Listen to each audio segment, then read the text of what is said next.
أعمالنا من يهده الله فلا مضل له ومن يضلله فلا هادي له ونشهد أن سيدنا وسندنا محمدا عبده ورسوله صلى الله تعالى عليه وعلى آله وأصحابه أجمعين أما بعد فأعوذ بالله من الشيطان الرجيم بسم الله الرحمن الرحيم ما يلفظ من قول إلا لديه رقيب عتيد صدق الله تعالى وصدق رسوله النبي الأمي الكريم ونحن على ذلك لمن الشاهدين والشاكرين والحمد لله رب العالمين معزز ও মুহতারাম হাজারাত মুরব্বিয়ান কিরাম ও দিগার মুসল্লিয়ান আযম, আল্লাহ সুবহানাহু ওয়া তাআলার মহান দরবারে শুকরিয়া জ্ঞাপন করছি, যিনি আমাদেরকে প্রতি জুমার ন্যায় আজকেও মসজিদে আসার তৌফিক এনায়েত করেছেন। এজন্য বলি আলহামদুলিল্লাহ। আমরা গত কয়েক জুমা পর্যন্ত তাজকিয়াতুন নুফুস, মানুষের আত্মশুদ্ধি, আত্মাকে শুদ্ধ করা, পরিচ্ছন্ন করা, এ বিষয়ে আলোচনা পেশ করছিলাম। এই বিষয়টি এমন একটি বিষয় যেটাকে কেন্দ্র করে আমাদের সমাজে বিভিন্ন তরিকা, বিভিন্ন গুরু, বিভিন্ন খানকা তৈরি হয়েছে আত্মশুদ্ধি করার জন্য। কেউ মারেফাত, কেউ তরিকা, চিশতিয়া, নকশবন্দিয়া, কাদেরিয়া, মুজাদ্দিদিয়া, আরো কত তরিকা এখন তৈরি হচ্ছে। সকলের উদ্দেশ্য বা তাদের স্লোগান হচ্ছে আত্মশুদ্ধি। এটাকে পুঞ্জি করেই এই সমস্ত বিভিন্ন ফিরকা, বিভিন্ন দলের সৃষ্টি। আত্মশুদ্ধি আসলে কি, যেটাকে ওনারা নাম দিয়েছেন তাসাব্বুফ, এই তাসাব্বুফ মূলত কোরআন হাদিসের কোনো পরিভাষা নয়। এটা মন গড়া তৈরি করা। কোরআন এবং হাদিসের পরিভাষা যেটা, তা হলো তাজকিয়া, তাজকিয়াতুন নুফুস, আত্মাকে শুদ্ধ করা। বিভিন্ন রকমের রোগ যেমন আমাদের শরীরে দেখা দেয়, এটার জন্য ঔষধ রয়েছে, ঠিক তেমনি ভাবে আমাদের আত্মার মধ্যেও বিভিন্ন রকমের রোগ সৃষ্টি হতে পারে।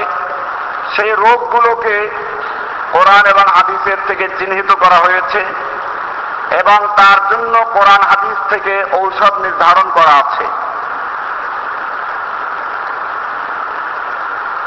কিন্তু বর্তমান সমাজে এই আত্মশুদ্ধির নামে যেভাবে খানকা ব্যবসা, দরগা দুর্গার ব্যবসা, পীর মুরিদের ব্যবসা হচ্ছে, মানুষকে বিভ্রান্ত করা হচ্ছে। বলা হচ্ছে যে আত্মশুদ্ধির জন্য পীর ধরতে হবে। দলিল কি?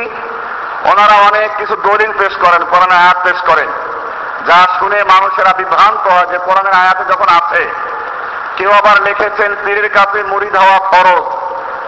চরমনার পীরের বই মাওয়ায়েদে সাহাকিয়া এর 55 নম্বর পৃষ্ঠায় লেখা আছে পীরের কাছে মুরিদ হওয়া ফরজ।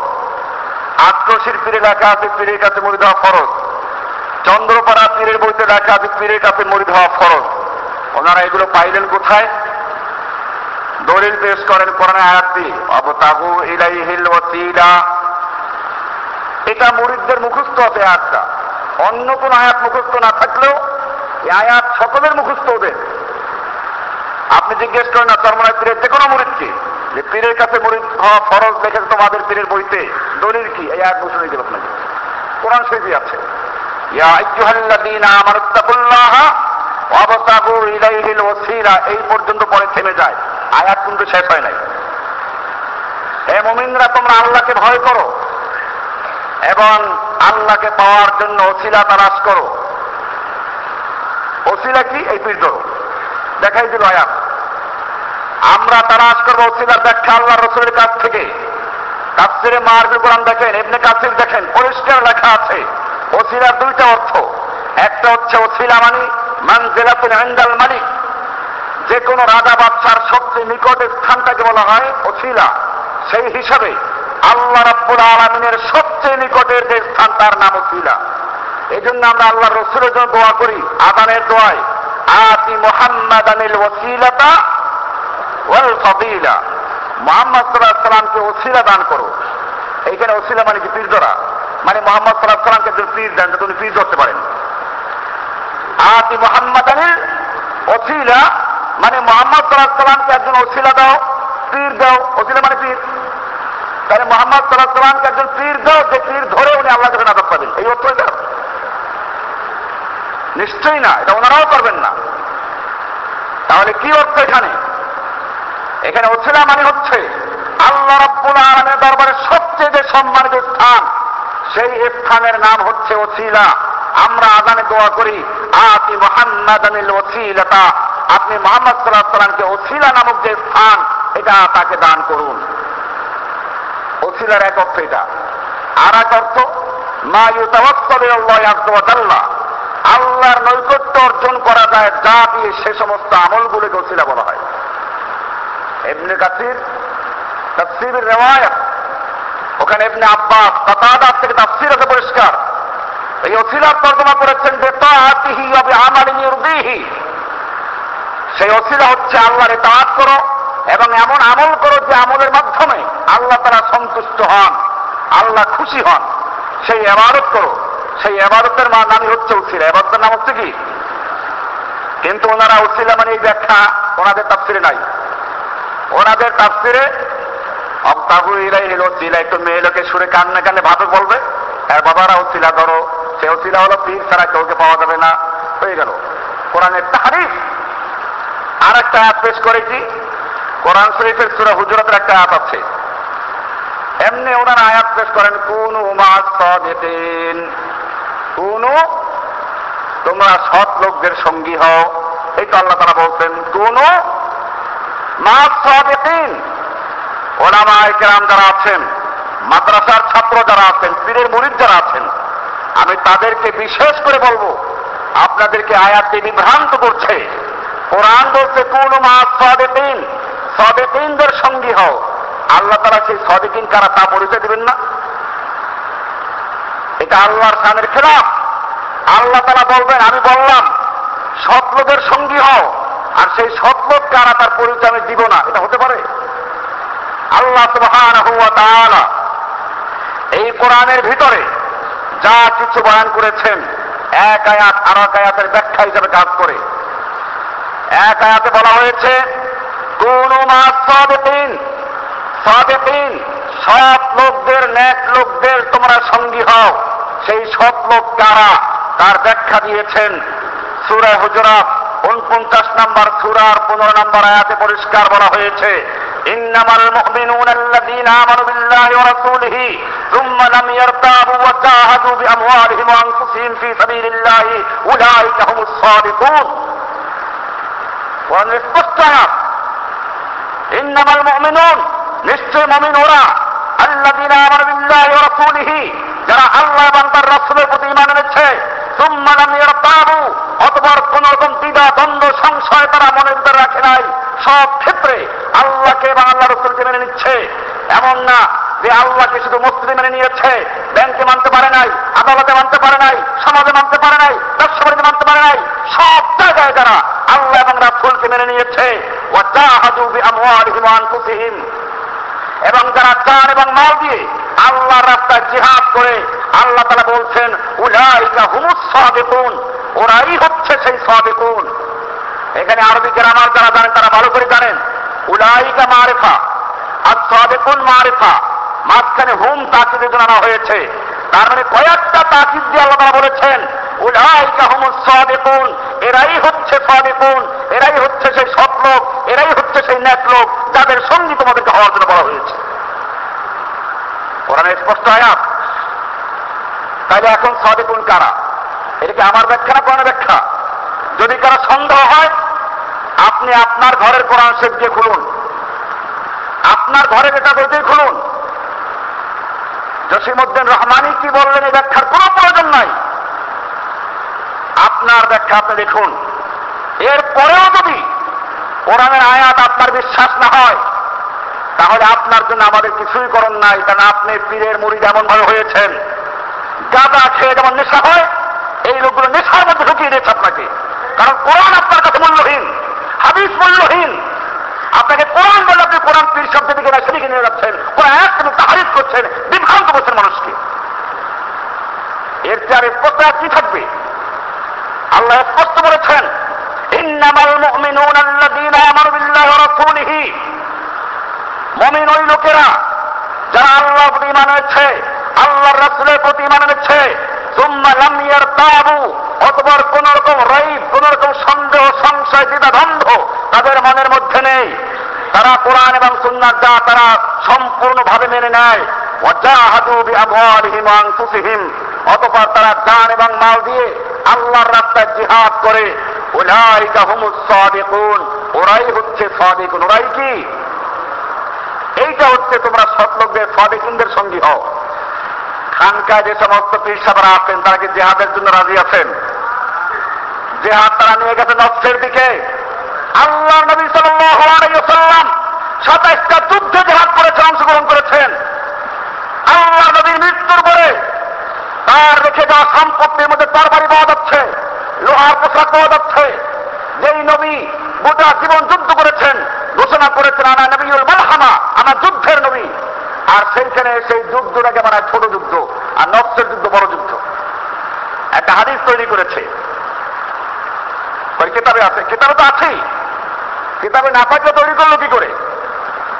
কিন্তু কোন সহিহ হাদিস কিনা আল্লাহ নবী যেন মিথ্যা হাদিস তৈরি করেছে। আগের থেকে খ্রিস্টান ইহুদি চক্রান্ত যারা বলা তারার হিসেবে কাজ করেছে, সেই লোকগুলো একটা হাদিস তৈরি করেছে রাজানা মিনাল জিহাদিল আসগার ইলাল জিহাদিল আকবার। আল্লাহ নবী নাকি বলেছেন কোন এক যুদ্ধের থেকে বেড়ে, কোন এক যুদ্ধ, কোন যুদ্ধ এটা? এটা কি ছোট কালের সেই চাঁদনি রাতে শুধু সেই গল্প করা? একদিন ছিল রাজা, একদিন ছিল রানী। কোন যুদ্ধ? পরিষ্কার করে বলো। আল্লাহ নবী একথা বলেন নাই। তো যুদ্ধের থেকে ফিরে এসে বলেছেন আমরা ছোট যুদ্ধের থেকে বড় যুদ্ধে প্রত্যাবর্তন করেছি। মানে অস্ত্রের যুদ্ধ ছোট যুদ্ধ আর নফসের যুদ্ধ বড় যুদ্ধ, ওনারা নফসের যুদ্ধ করেন। এই জন্য জিকির করার নাম হচ্ছে মুজাহিদ কমিটি। সারা বাংলাদেশে, সারা বাংলাদেশ ছড়িয়ে আছে মুজাহিদ কমিটি। কিসের জিহাদ করো? কার সাথে জিহাদ করো তুমি? আল্লাহ নবীর জিহাদকে বিভ্রান্ত করা হচ্ছে। নফসের জিহাদ, হ্যাঁ নফসের জিহাদের কথা হাদিসে আছে, আমি অস্বীকার করছি না। সেটাও ওই জিহাদে যাওয়ার জন্য, কারণ ওই জিহাদে যাওয়ার জন্য বাধা আছে মনের ভিতরে, ওইটা মোকাবেলা করে জিহাদে যেতে হয় তাজকিয়ার নামে। এইভাবে কোরআন এবং হাদিসকে তাহরিফ করে, বিকৃত করে, ইহুদি খ্রিস্টানরা যেভাবে বিকৃত করেছিল সেই কাজ করা হচ্ছে। কোরআনুল কারীম খুলে খুলে বয়ান করেছে এই শিরক বিদআত এইগুলো হচ্ছে আত্মার রোগ। এইগুলো কি? আত্মার রোগ। এইগুলোর থেকে তাজকিয়ার কথা আছে, আত্মাকে শুদ্ধ করা, পরিচ্ছন্ন করা। আত্মার রোগগুলো কি কি আমি অনেকগুলো কোরআন হাদিস তালাশ করে করে অনেকগুলো রোগ আমি খুঁজে বের করেছি আমার জানা মতে, যেগুলো এর চেয়ে আরো বেশি থাকতে পারে। 1 নাম্বার রোগ আত্মার মধ্যে যেটা ঢুকে শিরক। কি ঢুকে? শিরক। কথার শিরক, কাজের শিরক, আমলের শিরক, আকীদার শিরক। এটা 1 নাম্বার রোগ। এই শিরক 2 রকমের, একটা হচ্ছে গরিবদের শিরক আর একটা ভিআইপি শিরক। গরিবদের শিরক হচ্ছে কি? গরিবদের শিরক হচ্ছে ওই যে পীরের কাছে যায়, পীর সাহেব তার আল্লাহকে পাওয়া যাবে না, এগুলো বেশিরভাগ গরিবরা করে, বেশিরভাগ অশিক্ষিত লোকেরা করে। আর কিছু আছে শিক্ষিত নামের কলঙ্ক, সেই লোকগুলো ওখানে গিয়ে বোকা সাথে এই গরিবরা গিয়ে মাজারে সিজদা করে, গরিবরা গিয়ে মাজার কাছে প্রার্থনা করে, এই গরিবরা মনে করে যে পীর সাহেব ছাড়া আল্লাহকে পাওয়াই যাবে না। এগুলো শিরক, যেখানে আল্লাহ সুবহানাহু ওয়া তাআলা পরিষ্কার বলেছেন, উদউনি আস্তাজিব লাকুম, আমাকে ডাকো আমি তোমার ডাকে সাড়া দিব।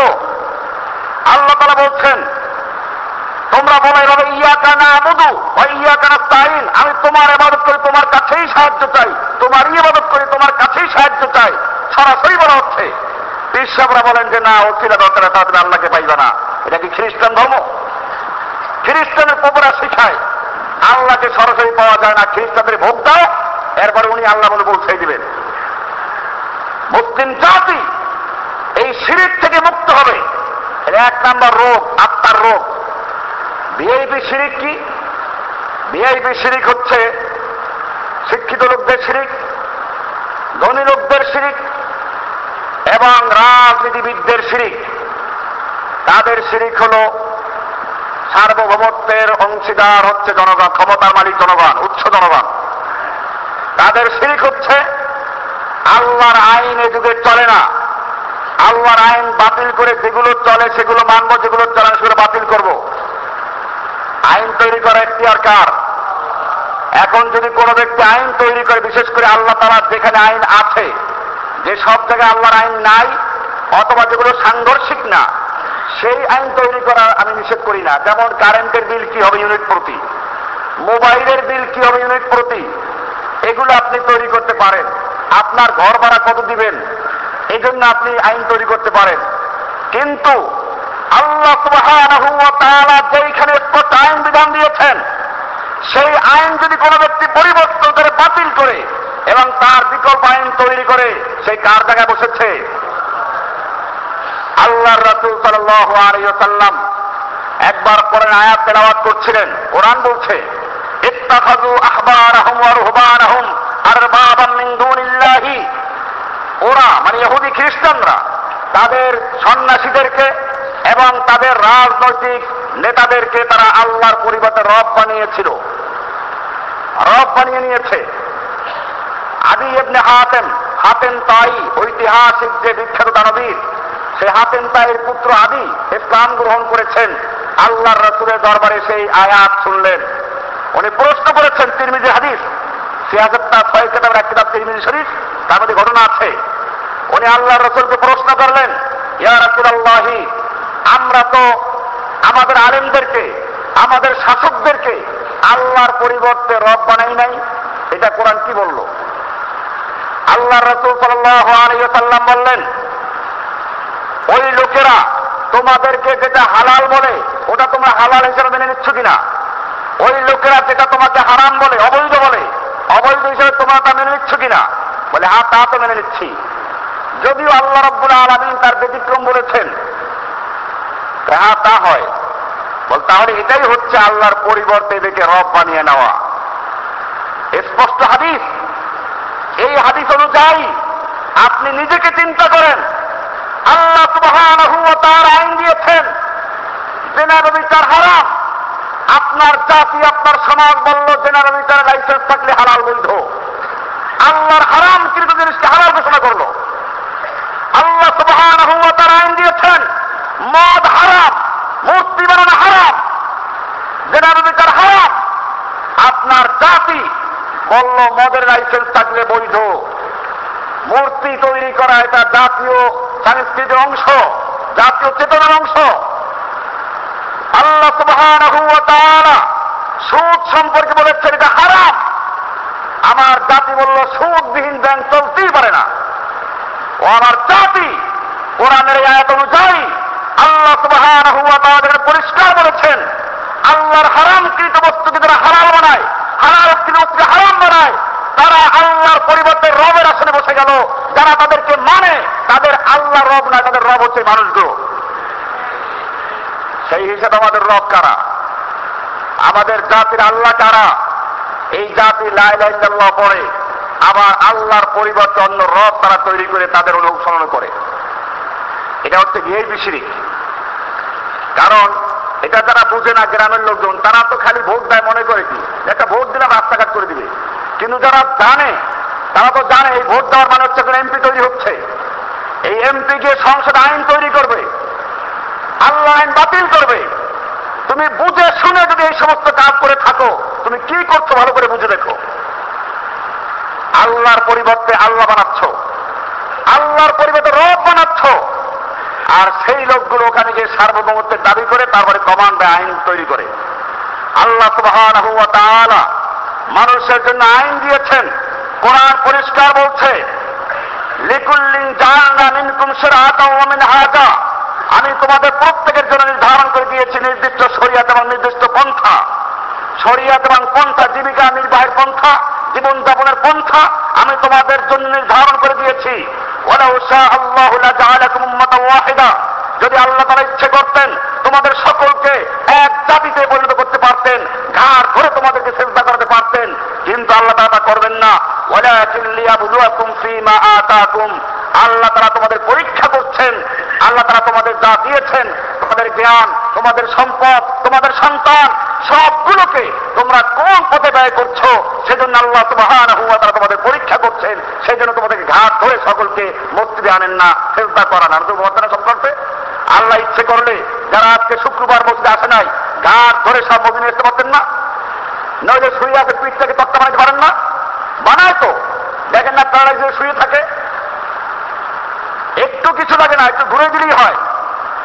আল্লাহ তাআলা সেটাই বলছেন, ওয়ালাউ শাআ আল্লাহু, যদি আল্লাহ তাআলা ইচ্ছে করেন, লাজআলাকুম উম্মাতান ওয়াহিদাতান, তোমাদের সকলকে এক উম্মাহ, এক জাতি বানাতে পারে।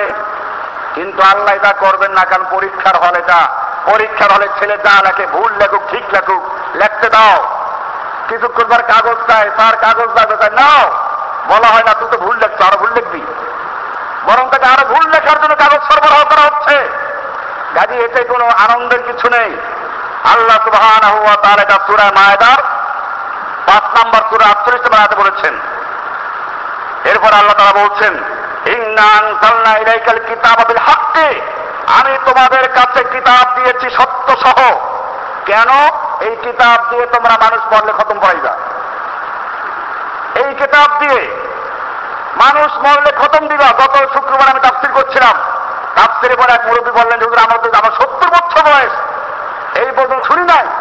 তিনি প্রশ্ন করেছিলেন, একজন লোক মারা গেল, তার ঋণ আছে, ঋণ পরিশোধ করবে না, তার নামে খাওন দেবে। 1 লাখ টাকা খরচ করে খাওন দিয়েছে, আর তার ঋণ পরিশোধ করে নাই। আমি বললাম, ঋণ পরিশোধ করা ফরজ, আর মৃত্যু ব্যক্তির নামে 3 দিন পরে মিলাদ দেওয়া, পয়সা বিনিয়োগ খতম করানো, 40 করানো, এগুলো ফরজ না ওয়াজিব না সুন্নাত না মুস্তাহাব না বিদআত? উনি বলে আমি জীবনেও শুনি নাই। আমি কোরআন খোলো, তাফসীরে মারিফুল কোরআনের 35 নম্বর পৃষ্ঠা, সৌদি সংস্করণ যেটা মদিনা থেকে যারা চেপেছে, আর ফাউন্ডেশন থেকে যারা ওটা দেখে নেবেন। সূরা বাকারার 41 নম্বর তাফসীরে পরিষ্কার বলা হয়েছে, মৃত্যু ব্যক্তির ইসারে সওয়াবের জন্য পারিশ্রমিকের বিনিময়ে কোরআন খতম করানো, দোয়া পড়ানো, অধিক পড়ানো সম্পূর্ণ হারাম। যে পড়ে সে হারাম করে, যে পড়ায় সে হারাম করে, হারাম। এই পয়সা খাচ্ছে না মৌলবীরা। আমি সব ওলামাদের কথা বলছি, এখানে ওলামা কেরাম তাদের সম্মান করে বলছি। ওলামাকে 2 ভাগ ভাগ করা হয়েছে হাদিসে। আল্লাহর রাসূল সাল্লাল্লাহু আলাইহি ওয়াসাল্লাম মেশকাত আমার সামনে খোলা আছে। এই কিতাবে কিতাবুল ইলমের হাদিস, শেষে 2টা হাদিসের আগে আল্লাহর রাসূল সাল্লাল্লাহু আলাইহি ওয়াসাল্লাম সাহাবীদেরকে বলেছেন, তাআব্বাদু বিল্লাহি মিন জুব্বিল হুজুন, তোমরা আল্লাহর কাছে জুব্বুল হুজুন নামক জাহান্নামের থেকে পানাহ চাও। সাহাবায়ে কেরাম বলেন, ইয়া রাসূলুল্লাহ, জুব্বুল হুজুন কি জিনিস? বললেন, ওয়াদিন ফি জাহান্নাম, এটা হচ্ছে জাহান্নামের একটা গর্ত। ইয়াতাআব্বাদু মিনহু জাহান্নামু কুল্লা ইয়াওমিন 4 মাররা, যেই জাহান্নাম থেকে অন্যান্য জাহান্নামগুলো প্রতিদিন আল্লাহর কাছে 400 বার পানাহ চায়। সাহাবায়ে কেরাম বলছেন, ইয়া রাসূলুল্লাহ, মান ইয়াদখুলুহা, সেই ভয়াবহ জাহান্নামে কারা প্রবেশ করবে? আবু জাহেল, আবু লাহাব, ফিরাউন, হামান, নমরুদ, শয়তান? না, কেউ না। আল্লাহর হাবিব ফরমান, হাদিস আমার সামনে আছে, কারো মনে দেখে যাবেন, আল কুররাউল মুরাউনা বিআমালিহিম, ওই সমস্ত উলামায়ে কেরাম যারা আমল করে লোকদেরকে দেখাবার জন্য, লোকদেরকে খুশি করার জন্য, মানুষকে খুশি করার জন্য। আজকে মনে করতে হবে, অনেক আছে যে একটু বড় লোক মরলে দোয়াটা খুব ভালো করে করে, কি জন্য একটা বেহেশতে পৌঁছে দিয়ে আসে, পয়সা বেশি পাওয়া যাবে। পরিষ্কার হারাম, ফতোয়ায়ে সানি উপদরফুল মুফতি তাফসীর মারফুকা খুলে দেখুন, পরিষ্কার হারাম লেখা আছে মৃত ব্যক্তির ইসলামের সওয়াবের জন্য পারিশ্রমিকের বিনিময়ে দোয়া পড়াই পয়সা নেওয়া, অজু পড়াই পয়সা নেওয়া, খতমে তাহলিল, খতমে তাসবিহ, দুরুদে হাজারি, দুরুদে নারিয়া, কত কিছু বলানো হয়। কোরআন খতম হারাম সম্পূর্ণ। আমি বলছিলাম আল্লাহ তাআলা বলছেন কোরআন নাযিল করেছে কি জন্য? খতম পড়াবার জন্য না? তা বলেন নাই, বলেন কি শোনেন আপনার আয়াত। আবার কেউ মনে করতে তাবিজ লেখার জন্য। তাবিজ আল্লাহ রসুল জীবনও লেখেন নাই, রসুল লিখতেই জানতেন না। পেট খারাপ হইল কা বুঝে ধরছে এটা তাবিজ লাগবে? এই সমস্ত চক্রান্ত। আল্লাহ সুবহানাহু ওয়া তাআলা কোরআন কেন নাযিল করেছেন আল্লাহকে জিজ্ঞেস করো, কোরআনকে জিজ্ঞেস করো। সূরা নিসা 4 নম্বর সূরা 105 নম্বরে বলছেন ইন্না আনজালনা ইলাইকাল কিতাবা বিল হাক্কি, আমি আপনার কাছে কিতাব নাযিল করেছি হক এবং সত্য সহকারে। কেন?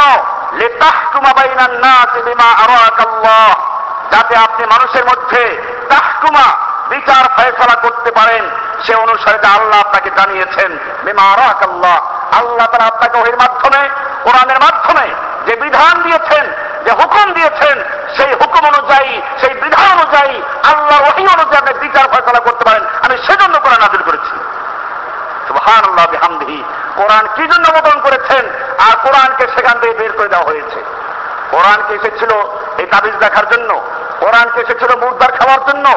কোরআন স্পষ্ট বলছে লিতাহকুমা বাইনান নাসি বিমা আরাকাল্লাহু, আল্লাহ তাআলা আপনাকে যে জ্ঞান দান করেছেন, যে কিতাব দান করেছেন, যে ওহী দান করেছেন, তার মাধ্যমে আপনি মানুষের বিচার ফয়সালা করবেন। আপনাকে সেজন্য কোরআন দেওয়া হয়েছে। ওয়ালা তাকুন লিল খাইনিনা খাসিমা, আপনি বিশ্বাস ভঙ্গকারীদের পক্ষে বিতর্ককারী হবেন না। যারা বিশ্বাস ভঙ্গ করেছে, কোরআনকে মেনে নিয়ে তারপর যারা অমান্য করেছে, আপনি তাদের পক্ষে যাবেন না। খবরদার।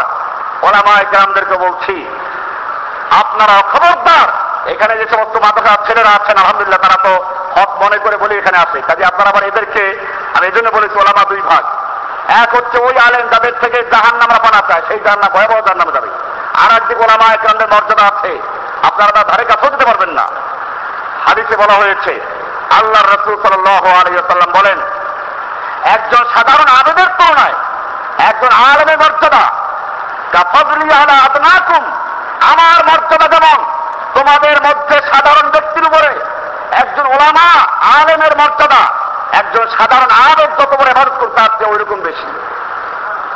কাজে ওলামাদের মর্যাদা আবার ছোট রাখতে দেখবেন না। আল্লাহ রাসূলের কথা বলে গেছেন, আল উলামা ওয়ারাসাতুল আম্বিয়া, ওলামায়ে কেরাম হচ্ছেন নবীদের ওয়ারিস। ফাইনাল আম্বিয়া লাম ইওয়ারিসু দিনারা ওয়ালা দিরহামা, নবীরা দিনার দিরহাম টাকা পয়সা রেখে যান না। ওয়াইন্নামা ওয়ারাসাতুল ইলমা, তারা ইলম রেখে যান। ফামান আখাযাহু আখাযা বিহাজ্জিন ওয়াফির, যে ব্যক্তি নবীদের ইলম রেখে গ্রহণ করলো সে ব্যক্তি নবীদের ওয়ারিস থেকে সূত্রে দেখে দেওয়া সম্পত্তির বড় একটা অংশ দখল করেছে। এই জন্য ওলামায়ে কেরামদের মর্যাদা, মাদ্রাসার তালিব ইলমদের মর্যাদা অনেক উপরে। কিন্তু শর্ত হচ্ছে এই কোরআন বিক্রি করে খাওয়ার জন্য না, যারা কোরআনকে শিখে কোরআন দিয়ে এই দেশ পরিচালনা করার জন্য, কোরআন দিয়ে সারা পৃথিবী পরিচালনা করার জন্য, লিতাহকুমা বাইনান নাসি, মানুষের মধ্যে বিচার ফয়সালা এই কোরআন দিয়ে হবে। এই উদ্দেশ্যে যারা কোরআন শিখে তাদের মর্যাদা এত বেশি। সূরা মায়দা, সূরা নিসা 115 নম্বর পরিষ্কার হয়ে গেল কোরআন কেন এসেছে? খতম করার জন্য। আজকে থেকে আকীদা পরিষ্কার করে ফেলেন, তাবিজ দেখার জন্য। আমি বারবার বলছি আয়াত, সূরা নিসা এর 105 নম্বর আয়াত। 100 এটা ইনশাআল্লাহ নামাজ পড়ে দেওয়া হবে, আপনাদের কবি দেওয়া হবে। যারা যারা থাকবেন সকলকে কবি দেওয়া হবে, কবি নিয়ে যাবেন যাতে মনে রাখতে পারেন। এরপরে এই বক্তব্য ইন্টারনেটে পাওয়া যায়, সেখানে দেওয়া আছে, সেখানে ইন্টারনেট থেকে আপনারা কালেকশন নিতে পারেন। এরপরে কেউ চ্যালেঞ্জ করলে আমি এখানে আছি, আমি তো পালাচ্ছি না। কোরআন বলছে, আরো আয়াত দেখেন।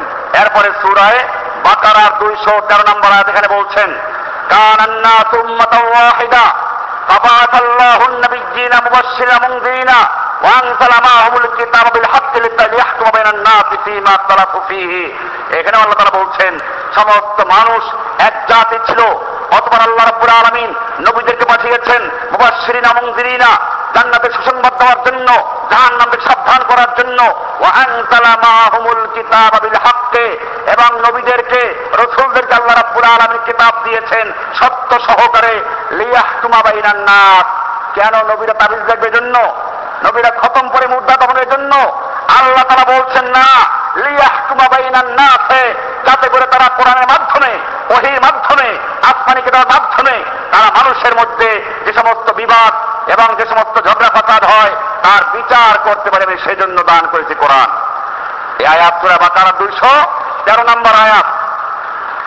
এরপরে আল্লাহ সুবহানাহু ওয়া তাআলা বলছেন, যে সমস্ত লোক আল্লাহর কিতাবের দিকে আহ্বান করা হয় কিন্তু তারা বিচার ফয়সালার ক্ষেত্রে এখানে আসে না, খালি মরলেই আসে, এদের সম্পর্কে বলছেন, আলাম তারা ইলাল্লাযীনা উতু নাসীবাম মিনাল কিতাবে ইউদআউনা ইলা কিতাবিল্লাহি লিয়াহকুমা বাইনাহুম সুম্মা ইয়াতাওয়াল্লা ফারীকুম মিনহুম ওয়া হুম মুরিদুন। আপনি কি তাদের দেখেননি যাদের কিতাবের কিছু অংশ দেওয়া হয়েছিল? উতু নাসীবাম মিনাল কিতাব, যাদের কিতাব দেওয়া হয়েছিল, কোরআন দেওয়া হয়েছে, কিতাব দেওয়া হয়েছে, তারপরে বলা হলো ইউদআউনা ইলা কিতাবিল্লাহি লিয়াহকুমা বাইনাহুম, তাদেরকে আহ্বান করা হলো, আসো এই কিতাবুল্লাহর মাধ্যমে আমাদের আদালত চলবে, আমাদের বিচার আচার চলবে, সমাজ চলবে, দেশ চলবে। তারপরে করলো কি, সুম্মা ইয়াতাওয়াল্লা ফারীকুম মিনহুম, এদের একটা অংশ এর থেকে গর্দান ফিরিয়ে নিল, মুখ ফিরিয়ে নিল, হুম মুরিদুন, তারা এর থেকে বিমুখ হয়েছে। আল্লাহ বলতে এরাই হচ্ছে অমান্যকারী। সূরা আলে ইমরান 3 নম্বর সূরা 23 নম্বর আয়াত। এখানে পরিষ্কার হয়ে গেল যে একদল মানুষ যাদেরকে আহ্বান করা হয় কিতাবের দিকে আসো, তারা কিতাবের দিকে না এসে তারা বরং গর্দান ফিরিয়ে তারপর আরেক দিকে চলে যায়। আল্লাহ সুবহানাহু ওয়া তাআলা এই জন্য বলেছেন, কোরআনের পরিষ্কার আয়াত, ইনিল হুকমু ইল্লা লিল্লাহ আলাইহি তাওয়াক্কালতু ওয়া আলাইহি ফালিয়াতাওয়াক্কালিল মুমিনুন মুতাওয়াক্কিলুন। সূরা ইউসুফ 12 নম্বর সূরা 67 নম্বর আয়াত। এখানে আল্লাহ বলছেন, ইনিল হুকমু ইল্লা লিল্লাহি, আল্লাহ ছাড়া অন্য কারো বিধান, অন্য কারো হুকুম চলবে না। হুকুম চলবে কার? কারণ সৃষ্টি করেছেন কে? কোরআনে সেটাও বলা আছে, আলা লাহুল খালকু ওয়াল আমরু। সূরা আরাফ 7 নম্বর সূরার 54 নম্বর আয়াত এখানে বলছেন, আলা লাহুল খালকু ওয়াল আমরু, সৃষ্টি তার, আইন চলবে তার, সৃষ্টিদার আইন চলবে তার, আর কারো আইন দেওয়ার অধিকার নাই, আর কারো আইন দিয়ে ফয়সালা হওয়ার কোনো অধিকারই নাই। আমি সব কোনো আয়াত করছি, যদি কারো কোনো দ্বিমত থাকে আল্লাহর সঙ্গে বুঝবেন, আমি শুধুমাত্র নকল করছি, রেডি করছি। পরে আরো আয়াত, ইন্নাল্লাহা ইয়াহকুমু মা ইউরিদ, আল্লাহ রাব্বুল আলামিন যা ইচ্ছে করেন তিনি তাই হুকুম জারি করেন। বিধান দেওয়ার মালিক এখতিয়ার তিনি রাখেন, কাজে তার উপরে কারো আপত্তি করে এখতিয়ার নেই। তিনি কেন বিধান দিলেন, কেন এই বিধান করলেন, কেন এই হুকুম জারি করলেন, এই সমস্ত প্রশ্ন যারা করবে আল্লাহ তাআলা তাদের সম্পর্কে সামনে হুকুম দিচ্ছেন। একটু পরে আসছে আল্লাহ রাব্বুল আলামিন বলছেন, আল্লাহর হুকুম পরিবর্তন করার অধিকার কারণে মা আনজালাল্লাহু বিহা মিন সুলতানিল হুকমু ইল্লা লিল্লাহি আমারা আল্লাহ তা'বুদু ইল্লা ইয়াহু যালিকা দ্বীনুল কাইয়্যিম। এটাই হচ্ছে দ্বীনুল কাইয়্যিম, যে আল্লাহর হুকুম ছাড়া কারো হুকুম চলবে। যে আদেশ দিয়েছেন তিনি ব্যতীত অন্য কারো ইবাদত করো না, তার হুকুম দিয়ে তোমরা বিচার ফয়সালা করো। আল্লাহ সুবহানাহু ওয়া তাআলা এটাই হচ্ছে আল্লাহর পথ, সরল পথ। কিন্তু অধিকাংশ লোক তা জানে না, অধিকাংশ লোক তা জানে না। অধিকাংশ লোক আমাদের সমাজ করে, অধিকাংশ লোক কি বলল, অধিকাংশ লোক কি বলল তা দিয়ে কোরআন বিচার করে না। কোরআন বিচার করে কি দিয়ে? আল্লাহ কি বলল দিয়ে। কোরআন এর জন্য বলছেন, সামনে আল্লাহ তাআলা আরো স্পষ্ট করে বলছেন সূরা রাদ 13 নম্বর সূরা 41 নম্বরে বলছেন, আলাম ইয়ারাউ আন্না না'তিল আরদা নানকুসুহা নারাতা ওয়াল্লাহু ইয়াহকুমু, আল্লাহ তাআলা নির্দেশ দেন, বিধান দেন, ফয়সালা দেন, বিচার করে। লা মা'কে বিহুকমিহি, আল্লাহর হুকুম, আল্লাহর নির্দেশ, আল্লাহর বিধানকে কেউ পশ্চাতে রাখতে পারবে না, পিছনে ফেলে দিতে পারবে না। ওয়া হুয়া সারিউল হিসাব। লা মুআক্কিবা লিহুকমি আকাবুন, আকাবুন অর্থ হলো পিছনে ফেলে দেওয়া। তার মানে হচ্ছে আল্লাহ তাআলা বিধান দান করেন, আল্লাহর বিধানকে পিছনে ফেলে দেওয়া, আল্লাহর বিধানকে অচল করে দেওয়া, আল্লাহর বিধানকে অকার্যকর করার কারণে লা মুআক্কিবা লিহুকমিহি, আল্লাহর হুকুম, আল্লাহর বিধানকে পশ্চাতে রাখার অধিকার কাউকে দেওয়া হয় নাই। কোরআন শরীফের সূরা রাদের 13 নম্বর সূরার 41 নম্বর আয়াত। আল্লাহর বিধানকে পশ্চাতে রাখার অধিকার কাউকে দেওয়া হয় নাই। সুতরাং যারা পশ্চাতে রেখে আল্লাহর বিধানকে বাদ দিয়ে তারপরে তারা আইন তৈরি করে, তাদেরকে আপনি কি বলবেন? ফয়সালা আপনি করুন, আপনি মুসলিম, আপনি সত্যিকার অর্থে কোরআনের প্রতি ইমান থাকেন, আল্লাহর প্রতি ইমান থাকেন, প্রতারণা করেন, মুনাফিকি না করেন। পরিষ্কার বলতে আপনাকে, যেই ব্যক্তি আল্লাহর আইনকে পশ্চাতে ফেলে দিয়ে পিছনে রেখে দিয়ে যারা করে আল্লাহ বলেন এরকম ইচ্ছে দেওয়া হয় নাই, এরপরে যারা করে তারা কোন দলে যাবে? আল্লাহ তাআলা ফয়সালা দিবেন পরে। এরপরে আল্লাহ তাআলা বলছেন নবীকে বলা হচ্ছে, নবীকে, আপনাকে আমাকে না, নবীকে পর্যন্ত বলা হচ্ছে, যেই নবী আল্লাহ তাআলা যার সময় বলছেন লিয়াগফিরা লাকাল্লাহু মা তাকাদ্দামা মিন যানবিকা মা তাআখার, আপনার আগের পিছের সমস্ত গুনাহ আল্লাহ ক্ষমা করে দিয়েছেন, সেই নবীকে পর্যন্ত বলা হচ্ছে ওয়াত্তাবি মা ইউহা ইলাইকা, হে নবী আপনার প্রতি যা ওহী করা হয়েছে, আপনার প্রতি আল্লাহর পক্ষ থেকে যা নাযিল করা হচ্ছে, আপনি কেবলমাত্র তারই অনুসরণ করবেন, না বাবার অনুসরণ করবে? বাবা পীর কি বললো, দাদা পীর কি বললো, অমুক তরিকায় কি বললো, অমুক কাদরিয়া তরিকা, চিশতিয়া তরিকা, নকশবন্দি তরিকা, মুজাহিদ তরিকা, অমুক তরিকায় কি বললো? আপনি তরিকার অনুসরণ কথা বলা হয়েছে। কি বলা হচ্ছে? আজকে যারা বলে অমুক পিসাব কম বুঝেন, অমুক আলেম কম বুঝেন, এদেশে আলেমরা কম বুঝে, আমি তাদেরকে পায়ে ধরে বলছি কোরআনের আয়াত পড়ো। আল্লাহ তাআলা নবীকে বলছেন বাপ দাদার অনুসরণ করা যাবে না, অমুকের না, ওয়াত্তাবি মা ইউহা ইলাইকা মির রাব্বিকা, আপনার রবের পক্ষ থেকে আপনার প্রতি যা ওহী করা হচ্ছে আপনি তার অনুসরণ করবেন।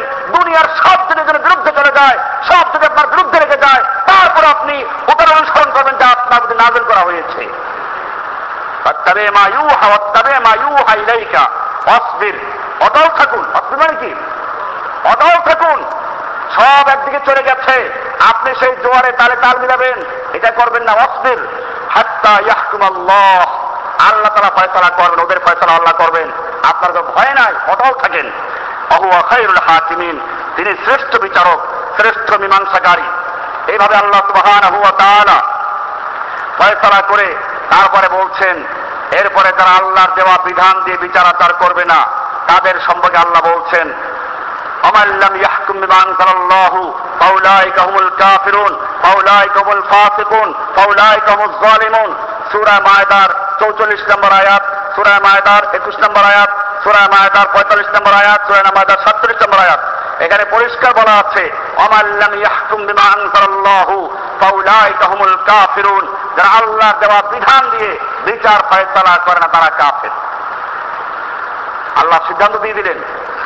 এরপর আল্লাহ তাআলা বলছেন ফাইন তাওয়াল্লাউ, এরপরে যদি তারা আপনার কথা না মেনে বরং নিজের মন গড়া চলে, আপনি ওদের অনুসরণ করবেন না। ইয়া আইয়ুহাল্লাযীনা, আল্লাহ রাসূলকে বলা হচ্ছে হে নবী, ওদের মন গড়া যে তরিকাগুলো আছে এইগুলোর আপনি অনুসরণ করবেন না, বরং আপনি আল্লাহর পক্ষ থেকে যা পাচ্ছেন ওটার অনুসরণ করবেন। এরপরে জনগণকে বলা ওয়ানিহকুম বাইনাহুম বিমা আনজালাল্লাহু, আল্লাহর পক্ষ থেকে আপনার প্রতি যা নাযিল করা হয়েছে তা দিয়ে বিচার ফয়সালা করুন। ওয়ালা তাত্তাবি আহওয়াআহুম, আপনি ওদের মন গড়া খেয়াল খুশি এর অনুসরণ করবেন না। ওয়াহযারহুম, ওদেরকে আপনি সাবধান করুন, ওদের থেকে সতর্ক থাকবেন।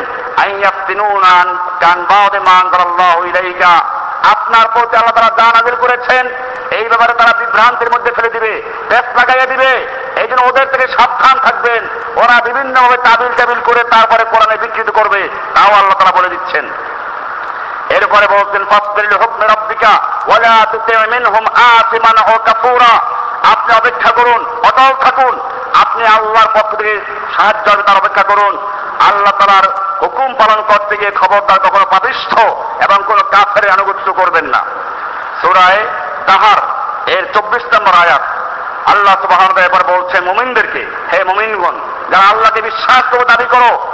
সূরা নেসা এর 59 নম্বর আয়াত ইয়া আইয়ুহাল্লাযীনা আমানু আতিউল্লাহ ওয়া আতিউর রাসূলা ওয়া উলিল আমরি মিনকুম, হে ঈমানদারগণ তোমরা আল্লাহর ইতাআত করো, রাসূলের আনুগত্য করো এবং তোমাদের মধ্যে উলুল আমর যারা তাদের আনুগত্য করো। উলুল আমর বলতে কাকে বলে?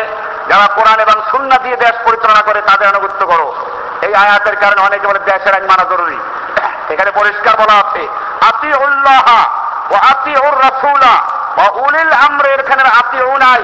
তার কারণ হচ্ছে আল্লাহর আনুগত্য করো, রাসূলের আনুগত্য করো এবং উলুল আমর তথা শাসকদের আনুগত্য করতে হবে ততক্ষণ পর্যন্ত তারা কোরআন এবং সুন্নাহ দিয়ে দেশ পরিচালনা করবে, ততক্ষণ পর্যন্ত তারা উলুল আমর। আর যদি তারা আল্লাহর দেওয়া বিধান দিয়ে রাসূলের সুন্নাহ দিয়ে দেশ পরিচালনা না করে তাহলে তারা উলুল আমর নয়, তারা হচ্ছে উলুল খমর। কি নাম? উলুল খমর। লাইসা বিউলুল আমর, তারা উলুল আমর নয়, বল হুম উলুল খমর, তারা হচ্ছে মাতাল, মদের হেফাজতকারী, মদের লাইসেন্সদারি। এই মদের লাইসেন্স দেয় যারা, এদের আনুগত্য করতে মোটেই বলা হয় নাই। কাজে যে সমস্ত ওলামা কেরাম বিভ্রান্ত করে দেশের আইন মানা জরুরি, দেশের আইন মানা জরুরি কখন? যে সে দেশটা কোরআন সুন্নাহ মোতাবেক পরিচালিত হয়, কোরআন সুন্নাহ দেশের সংবিধান হয়, তাহলে অবশ্যই মানা জরুরি। আর যদি এটা কোরআন সুন্নাহর পরিপন্থী হয়, এই আইন মুসলমান মানতে বাধ্য না, মুসলমান মানতে পারেই না। কোরআন পরিষ্কার করে বলছে, আপা হুকমাল জাহিলিয়াতি ইয়াবগুন, তারা কি সেই জাহিলি যুগের বিধান কামনা করে? ওমান আহসানু মিনাল্লাহি হুকমান লিকওমিন ইউকিনুন, মুমিনদের জন্য আল্লাহর চেয়ে উত্তম ফয়সালা এবং উত্তম বিধানটা তার কি আছে? আল্লাহর বিধান যেটা, এটাই মুমিনরা মেনে নেবে। এই জন্য কোরআনের আরেক আয়াত সূরা নূর, এই সূরার 51 নম্বরে বলছেন, ইন্নামা কানা কাউলুল মুমিনিনা ইযা দুউ ইলাল্লাহি ওয়া রাসূলিহি, মুমিনদের তো কথা হলো এই, যখন তাদেরকে আল্লাহর দিকে এবং রাসূলের দিকে আহ্বান করা হয়, মানে কোরআনের দিকে হাদিসের দিকে আহ্বান করা হয়, লিয়াহকুমা বাইনাহুম, তাদের মধ্যে কোরআন হাদিস দিয়ে বিচার ফয়সালা করার জন্য, তখন মুমিনরা বলে সামি'না ওয়া আতা'না, সামি'না ওয়া আতা'না, আমরা শুনলাম আর মানলাম। আর মুনাফিকরা বলে কি? সামি'না ওয়া আতা'না, শুনলাম মানলাম না। আল্লাহ বলছেন মুমিনরা বলে সামি'না ওয়া আতা'না, আল্লাহ বলছেন উলাইকা হুমুল মুফলিহুন, এরাই হচ্ছে সফল কাম, এরাই হচ্ছে কামিয়াব। এই মুমিনদের সম্পর্কে আল্লাহ সফলতার হুকুম দিচ্ছেন। এই জন্য আমাদের মনে রাখতে হবে, আমি বলছিলাম তাজকিয়া হলো শিরিক মুক্ত থাকা। আমি এটা ইনশাআল্লাহ জুমার পরে আলোচনা হবে বাকিটা, যেহেতু জুমার সময় কম, যেহেতু তাজকিয়ার বিষয়ে আলোচনা হচ্ছে। তাজকিয়া মানে আমাদের দেশের লোকেরা মনে করে পীর ধরা, তাজকিয়া মানে মনে করে খালি কতগুলো পীরের অধিক হবরা। তাজকিয়া মানে হচ্ছে আত্মাকে শুদ্ধ করা। কিসের থেকে শুদ্ধ করা?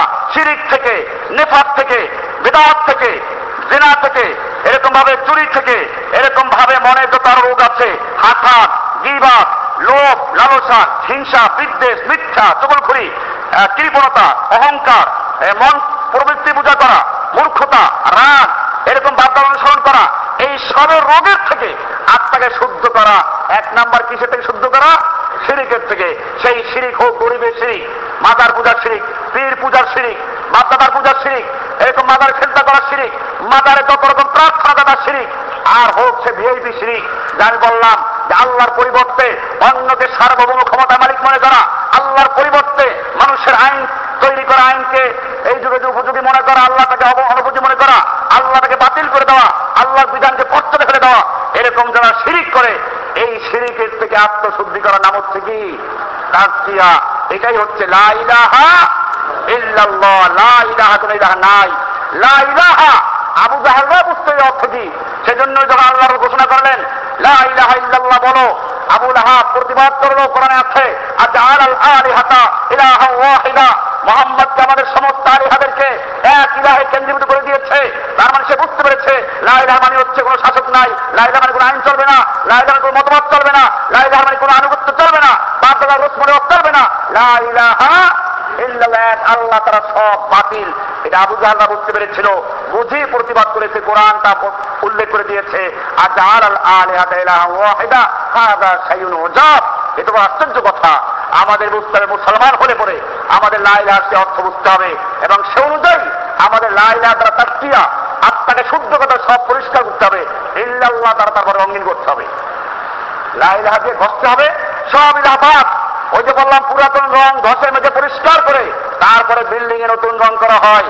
লা ইলাহা দিয়ে সব ইলাহাকে উৎখাত করে, এরকম শাসকের ইলাহ, আইন তৈরি করা আল্লাহ, যারা বিধান দেওয়ার আল্লাহ, এই সব আল্লাহ রব গুলোকে বাতিল করে এরকম মাজারের আল্লাহ, খানকার আল্লাহ, যত ভণ্ড আল্লাহ আছে সবগুলোকে উৎখাত করে এরপরে এক আল্লাহকে মানতে হবে, তাহলে হবে লা ইলাহা।